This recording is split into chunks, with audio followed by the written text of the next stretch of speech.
Vous êtes la fierté et l'honneur de la patrie qui ne se laisse pas insulter comme elle l'a été pour la première fois de son histoire, car jamais auparavant, personne n'avait jamais parlé au peuple français de cette façon, ni les rois, ni les gouvernements engagés dans la confrontation la plus dure avec le peuple n'avaient traité les Français de fainéants, de cyniques, de névrosés, de perdeurs, d'abrutis.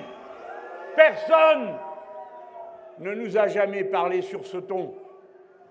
Et c'est pourquoi, en vous rassemblant, et vous autres qui nous écoutez, quand bien même peut-être ne partagez-vous pas toutes nos idées et nos aspirations, vous êtes comme nous, les indignés qui n'acceptent pas qu'on leur parle sur ce ton.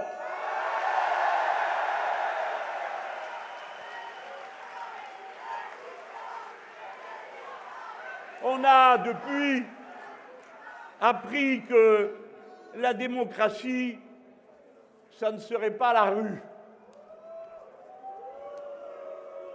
Monsieur le Président, il vous reste à consulter l'histoire de France pour apprendre que c'est la rue qui a abattu les rois, c'est la rue qui a abattu les nazis, c'est la rue qui a protégé la République contre les généraux félons en 1962.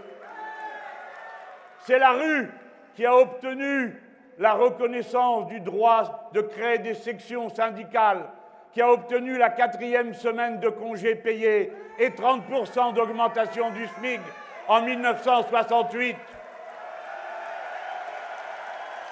C'est la rue qui a fait reculer la loi de Vaquet sur la sélection à l'université. C'est la rue qui a abattu le plan Juppé.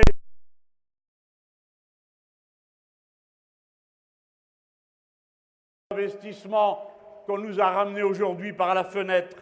C'est la rue en 2006 qui a obtenu le retrait du CPE. C'est la rue qui a obtenu le droit au logement opposable grâce à la mobilisation des associations. C'est la rue en 2008 qui a obtenu le retrait du plan Darcos sur la réforme des lycées. C'est la rue qui a obtenu, suite à la grève générale dans les Antilles, la surcompensation de 200 € sur les bas salaires. Et ainsi de suite. C'est la rue toujours qui porte les aspirations du peuple français lorsqu'il ne peut les faire entendre autrement. La démocratie est un tout dans lequel il y a le fonctionnement des institutions, mais aussi la démocratie comme elle s'entend quand nous nous rassemblons comme nous le faisons, pacifiquement, tranquillement, pour affirmer nos droits. Écoutez bien, nous avons raison d'être dans la rue une nouvelle fois.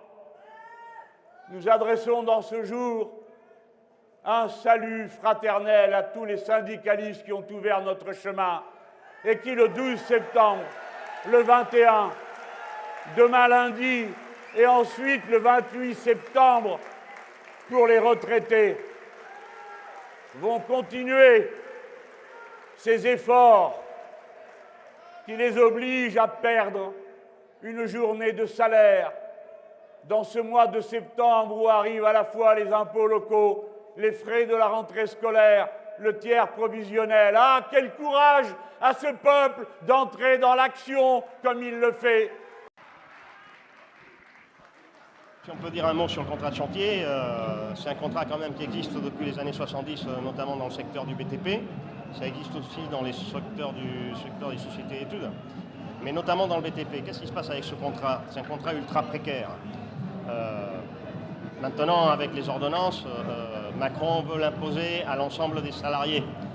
Ce contrat, à différence du CDD ou du contrat d'intérim, c'est un contrat ultra précaire parce qu'en plus de ça, non seulement il n'y a pas de terme précis, mais en plus il n'y a pas d'indemnité de précarité ou indemnité de fin de mission pour les intérimaires, ni indemnité compensatrice de congés payés. d'une part, le salarié qui a un contrat de chantier, il peut être viré du jour au lendemain, hein, parce que la tâche pour laquelle il a été recruté, bah, c'est pas forcément d'une durée régulière. Donc du jour au lendemain, il peut se retrouver à la lourde, à la porte. Et en plus de ça, il devra accepter tout et n'importe quoi comme boulot à faire. Donc déjà, perte de rémunération, pas de possibilité de se projeter dans l'avenir.